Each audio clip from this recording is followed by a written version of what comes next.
क्या आप मेनोपॉज के साइड इफेक्ट से बचना चाहते हो? अगर हाँ, तो ये वीडियो आपके लिए है। वैसे तो पिछले 2 वीडियो में हमने मेनोपॉज के सिम्टम्स के बारे में डिस्कस किया और लास्ट वीडियो में हमने ये भी जाना कि आजकल हमारी महिलाओं को इतनी कम उम्र में यानी कि 45 से पहले क्यों मेनोपॉज हो जा रहा है। और इस वीडियो में हम देखेंगे मेनोपॉज के साइड इफेक्ट से कैसे बचें। वैसे तो मेनोपॉज के साइड इफेक्ट से बचने के लिए आपके पास 2 तरीके हैं, एक है हार्मोनल और एक है नॉन हार्मोनल। इस वीडियो में हम लोग बात करेंगे नॉन हार्मोनल मेथड्स के बारे में, यानी कि नेचुरल वेज। अब आइए स्टार्ट करते हैं।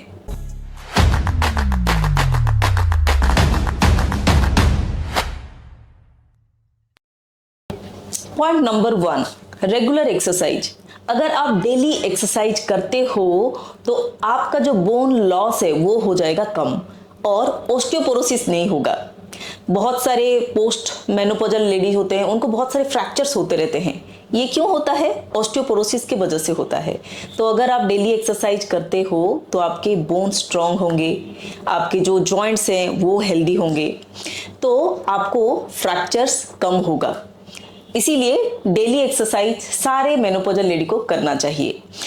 और एक्सरसाइज से क्या फायदा होगा? आपको स्ट्रेस कम होगा, आपका मूड स्विंग्स नहीं होंगे, आपका जो मेमोरी लॉस हो जाता है मेनोपॉज के बाद वो इम्प्रूव होगा। बहुत सारे आपको फायदे मिल सकता है अगर आप डेली एक्सरसाइज करते हो तो। डेली एक्सरसाइज करोगे तो फिर आपको heart disease, stroke, diabetes, obesity जैसे कई सारे प्रॉब्लम से आपको छुटकारा मिल सकता है। तो daily exercise is a must. जितने सारे पोस्ट मेनोपॉजल लेडी हैं उनके लिए डेली एक्सरसाइज बहुत जरूरी है। WHO के अनुसार अगर आप डेली एक्सरसाइज नहीं कर पाते हो तो भी अगर आप एक हफ्ते में 150 मिनट्स यानी कि 150 मिनट के लिए अगर आप एक्सरसाइज करते हो तो आपको ये बेनिफिट सारे मिल सकता है। पॉइंट नंबर 2, आप ऐसे फूड्स लें जिसमें भरपूर मात्रा में फाइटोएस्ट्रोजन हो। मेनोपॉज के बाद बॉडी में एस्ट्रोजन का मात्रा कम हो जाता है, जिसके कारण जितने सारे पोस्ट मेनोपॉजल साइड इफेक्ट्स होते हैं वो बॉडी में दिखाई देता है। फाइटोएस्ट्रोजन एक ऐसा कंपाउंड है जो बॉडी में एस्ट्रोजन जैसे ही बिहेव करता है, एस्ट्रोजन का काम करता है। तो फिर अगर हम लोग ऐसे फूड्स लेते हैं, ऐसे खाना खाते हैं जिसमें भरपूर मात्रा में फाइटोएस्ट्रोजन हो, तो फिर मेनोपॉज के साइड इफेक्ट्स आप कम कर सकते हो। तो इसके लिए क्या लें? सोयाबीन। सोयाबीन में भरपूर मात्रा में फाइटोएस्ट्रोजन रहता है। सोयाबीन के साथ साथ आप ड्राइड फ्रूट्स ले सकते हो।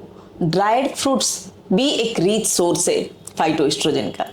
बहुत सारे सीड्स हैं जैसे कि अलसी के बीज हो गए और आपको तिल के बीज है, ये सारे में फाइटोएस्ट्रोजन रहता है। तो अगर आप ये सारी चीजें लेते हो तो आपको मेनोपॉज का साइड इफेक्ट्स कम हो सकता है। पॉइंट नंबर 3, ट्रिगर फूड से बचें। तो ये ट्रिगर फूड्स क्या क्या है? अगर कोई महिला अगर कॉफी लेते हैं या फिर अल्कोहल लेते हैं तो उनका जो मेनोपॉज का सिम्टम्स है वो बढ़ जाता है। तो ऐसे सारी चीज़ों से बचे जहाँ पे आपको मेनोपॉज का सिम्टम्स बढ़ जाता है। ऐसे भी देखा गया है कि अगर आप बहुत ज़्यादा स्पाइसी फूड लेते हो या फिर शुगरी फूड लेते हो तो भी मेनोपॉज का सिम्टम्स बढ़ जाता है। तो अल्कोहल, कॉफ़ी, शुगरी, स्पाइसी चीज़ों से बचें। पॉइंट नंबर 4, ऐसे खाना खाएं जिसमें भरपूर मात्रा में कैल्शियम और विटामिन डी हो। कैल्शियम के साथ साथ विटामिन डी क्यों चाहिए? Because without vitamin D calcium body में एब्जॉर्ब नहीं हो पाता। तो कैल्शियम का एब्जॉर्प्शन के लिए विटामिन डी का होना बॉडी में बहुत जरूरी है। ऐसे कौन कौन सा फूड्स है जिसमें कैल्शियम और विटामिन डी प्रचुर मात्रा में हो? ये है आपका डेयरी प्रोडक्ट्स, दूध, दही, चीज और भी जितने सारे डेयरी प्रोडक्ट्स हैं उसमें आपको भरपूर मात्रा में कैल्शियम, विटामिन डी मिल सकता है। अगर आप ब्रोकोली, पत्ता गोभी लेते हो तो भी इसमें भी भरपूर मात्रा में आपको कैल्शियम, मिल सकता है। तो ये सारे फूड्स आपके डाइट में आप इंक्लूड करें। और भी मैं बता दूं, अगर सनलाइट, अगर आप धूप में बैठते हो सुबह, तो फिर सनलाइट एक बहुत ही इंपॉर्टेंट सोर्स है विटामिन डी के लिए। तो हमारे स्किन में विटामिन डी जो फॉर्मेशन होता है उसके लिए सनलाइट का बहुत ज़रूरत है। तो आप थोड़ा टाइम मॉर्निंग आवर में जो धूप है उसमें थोड़ा टाइम स्पेंड करें। पॉइंट नंबर 5, धूम्रपान रोकें। अगर आप सिगरेट पीते हो, स्मोकिंग करते हो, तो फिर क्या होता है, आपका जो मेनोपॉज के सिम्टम्स हैं वो एग्जेजरेट हो जाते हैं, आपको ज़्यादा पता चलेगा। मेनोपॉज के सिम्टम्स जैसे कि हॉट फ्लैशेस हो गया, नींद आपको अच्छे से नहीं आएगी, आपका मूड स्विंग्स होगा, स्ट्रेस बढ़ेगा, एंजाइटी होगा, ये सारे मेनोपॉज के सिम्टम्स आपको बहुत ज़्यादा पता चलेगा। और इसके साथ साथ आपको कई सारी बीमारियां भी हो सकता है, जैसे कि हार्ट डिजीज हो गया, हाई बीपी हो गया, डायबिटीज हो गया, ऑस्टियोपोरोसिस हो गया, जैसे कि लंग कैंसर है, ब्रेस्ट कैंसर है।